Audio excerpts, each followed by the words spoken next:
کرتے ہوئے کہا کہ میں مسلمانوں کو کہتا ہوں یا ہندو بننا، ہندو نہیں بنتے تو پاکستان، سعودیہ، مصر، ترکی، جہاں جی چاہتے چلے گا، اور اگر نہیں تم جاؤ گے ہم تمہارا صفایا کرتے ہیں۔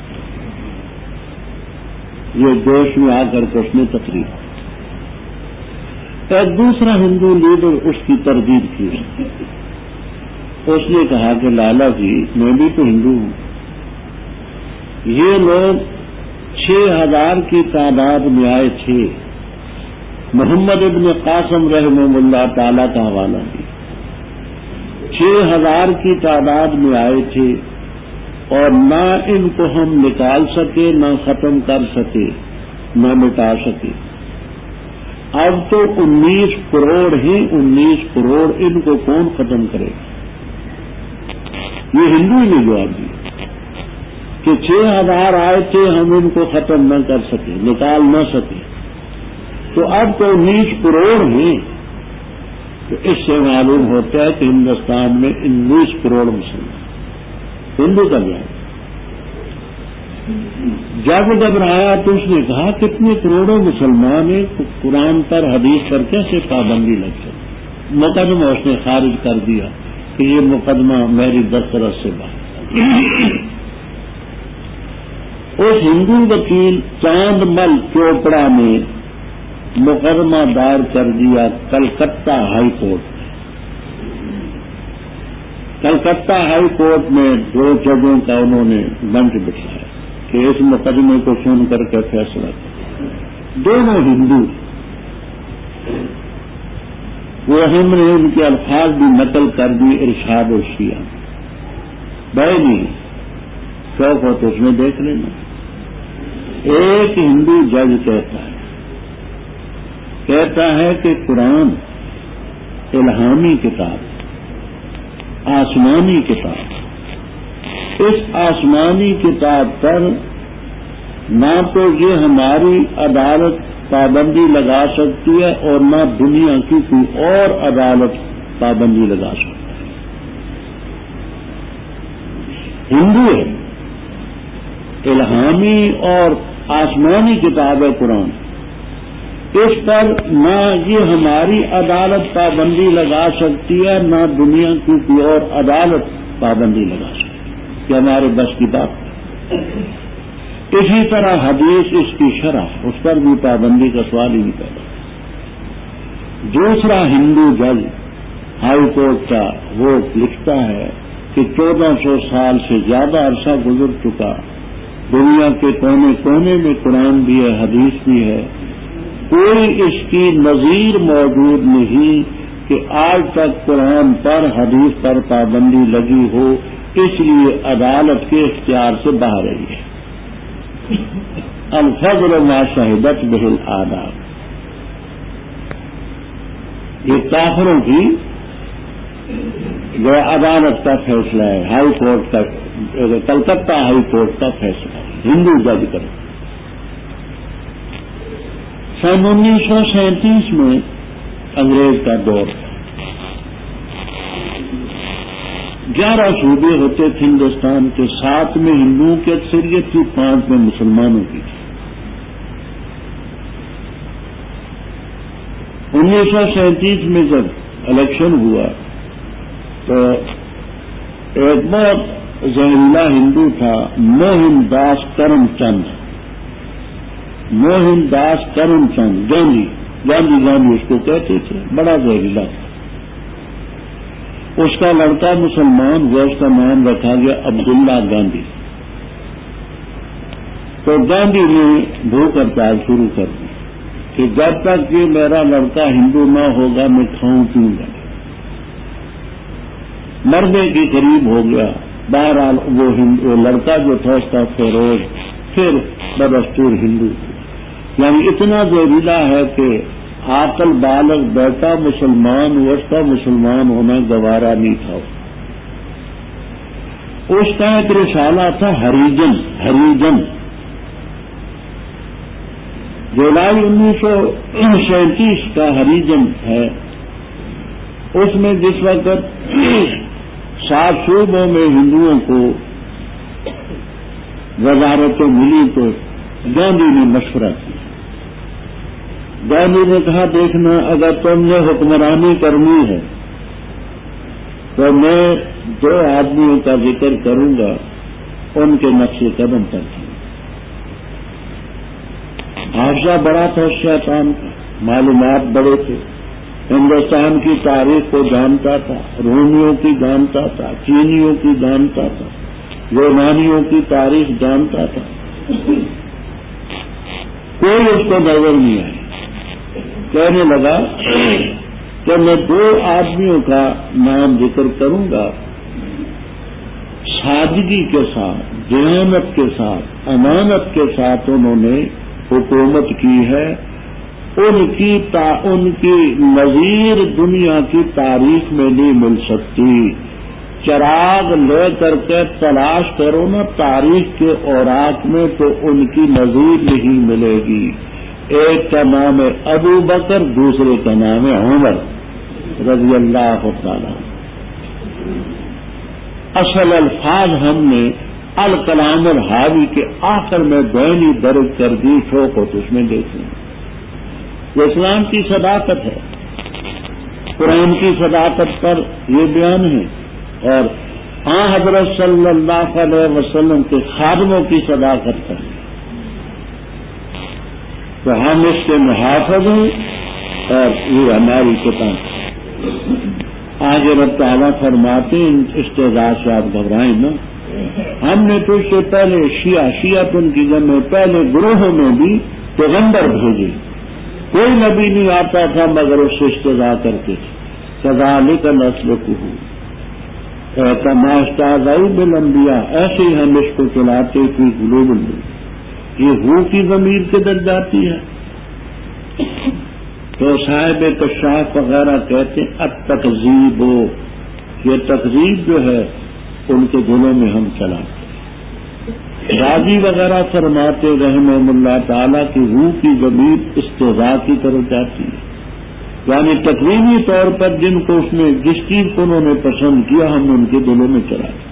ایمان نہیں لائیں گے اس قرآن پر ذکر پر, اور پہلے لوگوں کی مزید طریقہ گزر فرمایا یہ اتنے ضدی ہیں کہ اگر ہم ان پر آسمان کا دروازہ کھولیں, ذلہ افعال ناقصہ میں سے اس کے اندر دن کا مفہوم شامل ہوتا ہے, جیسے داتا میں رات کا لفظ شامل ہو. سارا دن اس آسمان میں دروازے میں چڑھتے جائیں, آئیں چڑھیں, پھر بھی کہہ دیں گے جی انما شکرت ابصارنا, ہماری نظر بندی کر دی گئی ہے. یعنی یہ حقیقت نہیں ہماری نظر بندی ہوگی, یہ سودا بازی, بلکہ کہیں گے ہم پر جادو ہو گیا. تو ایسے ضدی لوگوں کا کیا علاج ہے. اور البتہ تاکید سے ہم نے بنائے آسمان میں برج اور مزین کیا ہم نے ان کو دیکھنے والوں کے لیے, اور حفاظت کی ہم نے اس کی ہر شیطان مردود سے, مگر وہ جس نے چرائی دار حق باؤ پس اس کے پیچھے چلتا ہے شہادم ستارہ مبین چمکیلا روشن.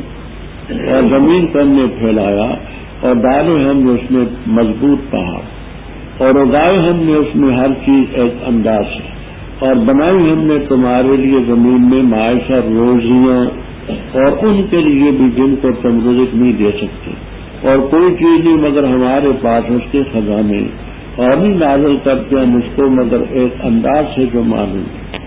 اور بھیجی ہم نے ہوائیں لگا کے حق پر کرنے والی, پس نازل کی ہم نے آسمان سے پانی, پس ہم نے پلایا تمہیں وہ پانی, اور نہیں تم اس کو جمع کرنے والے.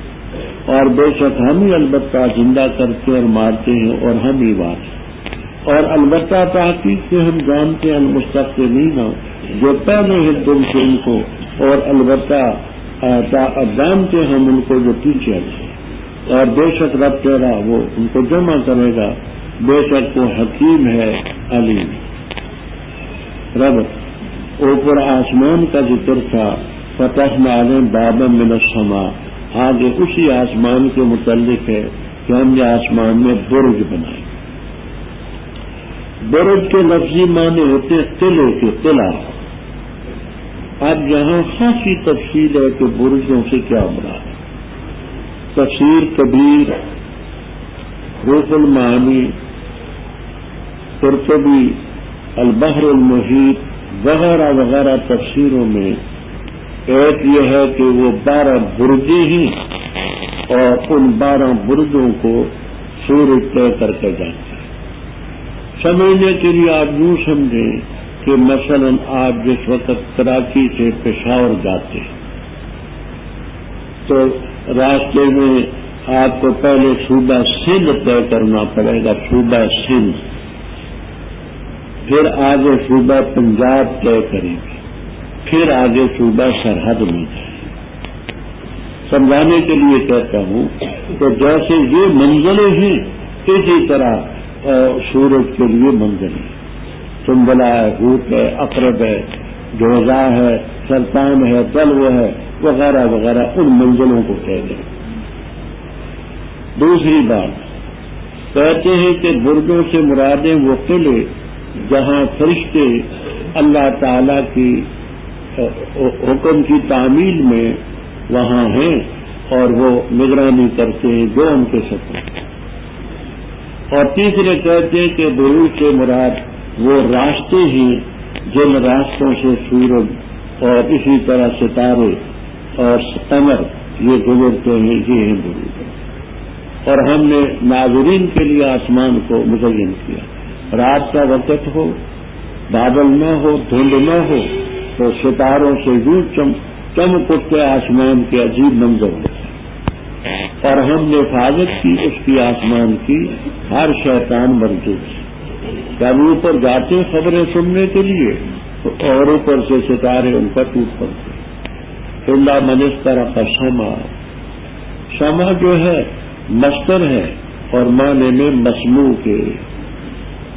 حدیث میں یوں آتا ہے کہ اللہ تعالیٰ کی طرف سے جو فیصلہ کسی کے بارے میں کیا جاتا ہے تو فرشتے آپس میں ایک دوسرے سے بات کرتے کہ فلاں کے بارے میں یہ فیصلہ ہے، اور یہ شیاطین اور جنات ان کی باتوں کو سنتے ہیں۔ وہ ایک آدھ بات ان سے سن لی، 100 جھوٹ اپنی طرف سے ملاتے ہیں۔ تو وہ جو سنی ہوئی بات ہے وہ جو چراتا ہے شیطان جن، اس کے پیچھے پڑتا ہے ستارہ چمکیلا۔ زمین کو ہم نے پھیلایا، اس میں ہم نے مضبوط پہاڑ ڈالے اور ہر قسم کی چیز ایک اندازے سے پیدا کی۔ گزرتے کا معاش معیشت ان کی جمع روزیاں تمہارے لیے بنائی، اور ان کے لیے جن کو تم رزق نہیں دے سکتے، وہ تمہاری اولاد ہے، عبید تمہارے غلام ہیں، انعام مویشی ہیں، اسی طرح جانور ہیں، ان کو بھی ہم دیتے۔ کوئی چیز نہیں مگر ہمارے پاس ان کے ہر چیز کے خزانے ہیں، اور ہم نہیں اتارتے مگر ایک انداز سے گمانے۔ ہم نے ہوائیں بھیجی لگا کے، لا کے حتن کی جمع، لا کے حتن ایسی ہوا جو پر کرتی ہو، یعنی اپنی برودت کی ٹھنڈک کی وجہ سے بادلوں کو پانی سے پر کرتی ہیں، پھر وہ نیچے بڑھتی، آسمان سے پانی اتارتی، پس کہنا کو ہم وہ پانی تمہیں پلاتے۔ آج بھی اس ترقی کے دور میں پاکستان میں بھی ایسے علاقے موجود ہیں کہ لوگ وہ پانی پیتے جو بارش کا اوپر سے اور بنائے ہوتے ہیں، ان میں وہ پانی جمع ہوتا ہے، خود بھی پیتے، جانوروں کو بھی پلاتے۔ فرمایا تم اس کو نہیں خزانہ بنا سکتے، جمع کر سکتے، ہم ہی مارتے، ہم ہی زندہ کرتے، ہم ہی سب چیزوں کے بعد۔ ہم ان کو بھی جانتے ہیں جو تم سے پہلے ہیں، اور ہم ان کو بھی جانتے ہیں جو تم سے پیچھے۔ مستقبلین کا کیا معنی ہے؟ ایک مطلب یہ کہ تم سے پہلے، آج سے پہلے جو گزر چکے آدم علیہ السلام کے دور میں، ان کو بھی جانتے ہیں۔ جو تم اس کے بعد قیامت تک آئیں گے وہ بھی ہمارے لیے۔ دوسری تفسیر یہ کرتے ہیں کہ جو جماعت کی نماز میں آگے بڑھتے تھے ان کو بھی اور پیچھے بھی۔ یہاں کو تفسیروں میں یہ بات ملے گی کہ حضرت صلی اللہ علیہ وسلم کے دور میں عورتیں بھی پیچھے نماز پڑھتی تھی. وکانت امرات حسنات، ایک عورت بھی پیچھے کھڑی ہوتی تھی. تو کچھ لوگ تھے، اکثر وہ تھے کہ وہ پہلی صفوں میں چلے جاتے تھے تاکہ ہماری نگاہ اس پر نہ پڑے، اور کچھ نوجوان قسم کے ایسے بھی تھے پیچھے رہتے تھے، جب رکوع میں جاتے تو وہ پیچھے سے دیکھتے تھے. یہ تفصیل بھی آپ کو ملے گی. تو آگے ہونے والوں کو بھی جانتے ہیں، پیچھے رہنے والوں کو. فرمایا رب تعالیٰ سب کو جمع کرے گا، حکیم بھی ہے، علیم بھی. اور البتہ تاکید سے پیدا کیا ہم نے انسان کو من سلسال، بجنے والی مٹی سے، من حمن، جو کیچڑ سے مسنون متغیر سے لی گئی. اور جن کو پیدا کیا ہم نے اس سے قبل میں نار سموم، آگ کی لو سے. اور جب کہا تیرے رب نے فرشتوں سے بے شک میں بنانے والا، پیدا کرنے والوں بشر کو بجنے والی مٹی سے جو کیچڑ متغیر سے حاصل ہوگی، تب جب میں اس کو درست کر چکوں اور پھونکوں اس میں اپنی طرف سے ہوں، تب گر پڑنا تم اس کو سجدہ کرتے ہوئے. تب سجدہ کیا فرشتوں نے سب نے اکٹھے مگر ابلیس نے. انکار کیا اس کا کہ ہو جاتا سجدہ کرنے والوں نے. رب تعالیٰ نے اسے فرمایا اے ابلیس تجھے کیا ہوا، کیا نہ ہوا تو سجدہ کرنے والوں کے ساتھ. کہا اس نے نہ تھا میں تاکہ سجدہ کرتا بشر کو جس کو تو نے پیدا کیا بجنے والی مٹی سے جو کیچڑ متغیر سے لی گئی. فرمایا نکل جا تو منہا اس سے، تب بے شک تو رجیم مردود ہے، اور بے شک تو تلامت ہے قیامت کے دن تک. اس نے کہا میرے رب میں دن تک مہلت ہے، مجھے اس دن تک ذکر کھڑے کیے جائیں گے.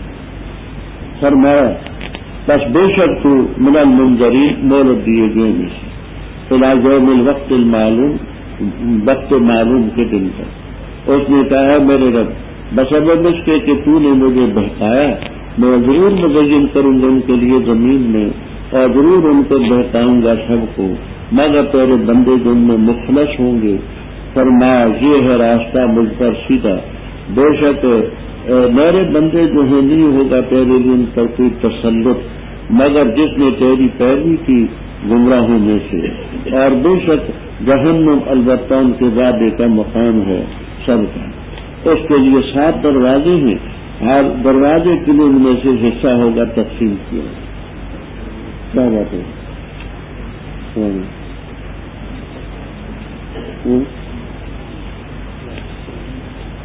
جی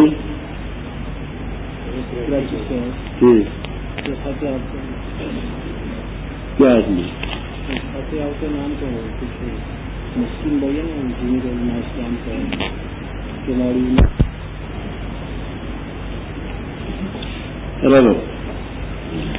اوپر اس کا ذکر تھا کہ ہم نے آسمان کو پیدا کیا، زمین پیدا کی، بارش برسائی، ہر چیز پیدا کی. اب آگے انسان کی خلقت کا ذکر ہے کہ ہم انسان کے خالق ہیں، جنات کے خالق ہیں، خالق سبھی. انسان کو آدم علیہ السلام کو پیدا کیا بجنے والی مٹی سے. ہم امام بخاری رحم اللہ تعالی فرماتے ہیں جمع ہم آتن، یہ جمع کا سیدھا ہے، ہم آتن مفرد ہے. ہم آتن کے معنی کیچڑ، تو یہ جمع ہوئی. مشنون اے متغیر ما اتا علیہ سنون، جس پر کئی سال گزر چکے ہوں.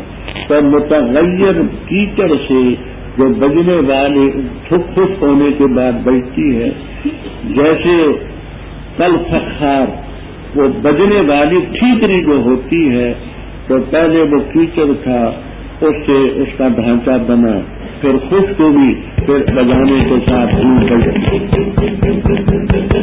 تو اس سے ہم نے پیدا کیا. والجان اے ابو الجان، ابلیس لعین کو ہم نے پیدا کیا من قبل، اے قبل خلقت آدم، آدم علیہ السلام کی پیدائش سے پہلے، نار سموم سے. قاضی بیضاوی رحمہ اللہ تعالی فرماتے ہیں کہ سموم کے معنی النار الشدید الحر، ایسی آگ جو سخت حرارت والی. تو سخت حرارت والی آگ سے بیضاوی ہم نے اس کو پیدا کیا. جب رب نے فرشتوں سے کہا کہ میں ایک بشر پیدا کرنے والا ہوں، بجنے والی مٹی سے جو متغیر کیچڑ سے لیا ہوگا، تو جب درست کر سکو اس میں روح پھونک چکوں سب سجدہ کر دو۔ فرشتوں نے سجدہ کیا، کلہم اجمعون۔ یہ کلہم بھی تاکید، اجمعون بھی تاکید۔ کلہم کا لفظ اس کو چاہتا ہے کہ فرشتوں میں کوئی پیچھے نہیں رہا۔ اجمعون کے معنی یہ ہے کہ سب نے اکٹھے سجدہ کیا، جیسے ہم جماعت کی نماز پڑھتے ہیں۔ فرمایا سب نے کیا مگر ابلیس نے کیا۔ ابلیس اگرچہ فرشتوں میں نہیں ہے، کانا من الجن ففسق عن ربہ، جنات میں سے، لیکن 8ویں پارے میں آپ پڑھ چکے ہیں کہ سجدے کا حکم اس کو بھی تھا، اذ امرتو کا، جب میں نے تجھے حکم دیا تھا، مامور یہ بھی تھا۔ رب تعالیٰ نے فرمایا کہ تو نے سجدہ کیوں نہیں کیا؟ ما لک اللہ تکون مع الشاہدین۔ تو ابلیس نے کہا میں نہیں تھا سجدہ کرتا بشر کو، جس کو تو نے بجنے والی مٹی سے جو کیچڑ مسنون سے لی دی اس سے نہیں کرتا۔ یہ دیکھیے، یہ پہلا فرد ہے جو بشر کو حقیر سمجھ رہا ہے۔ لما کن یسجد لبشر، میں نہیں چاہتا کہ بشر کو سجدہ کرے، تو بشر کو حقیر سمجھنے والا ابلیس صفت ہوتا ہے۔ بخلاف اس کے بشر کی تعظیم کی ہے فرشتوں نے۔ یہ نہیں کہا کہ ہم نوری ہیں، یہ خاکی ہے، فوراً ہے۔ تو بشر کو تعظیم اور احترام کی نگاہ سے دیکھنے والا فرشتہ صفت ہے، اس کو حقیر سمجھنے والا ابلیس اور ابلیس صفت، اس کو حقیر سمجھا۔ فرمایا تو تمامت ہے قیامت کے دن تک۔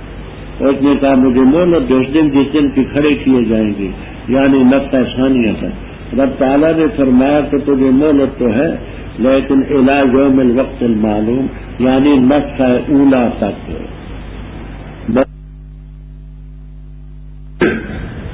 پہنچتے ہیں مجھ تک ہے سیدھا راستہ، یہ سیدھا راستہ مجھ تک پہنچا۔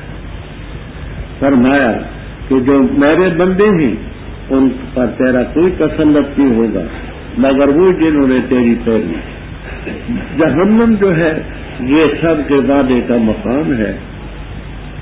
7 دروازے ہیں، جنت کے 8 دروازے ہوں گے اور جہنم کے 7 ہوں گے۔ یہ فرماتے ہیں کہ کیونکہ رحمتی وسعت کل شیء، اور ایک روایت میں رحمتی سبقت غضب، رب کی رحمت غضب سے زیادہ ہے۔ تو اس لیے جہنم 7 طبقے ہیں، 7 دروازے ہیں، جنت کے 8 دروازے ہیں۔ ہر ایک کے لیے جزء مقسوم ہوگی۔ یاد ہوگا میں نے ان المنافقین فی الدرک الاسفل کے ترجمے میں عرض کیا تھا، وہ 7 طبقے یاد ہوں گے تو صاحب بتا سکتے ہیں؟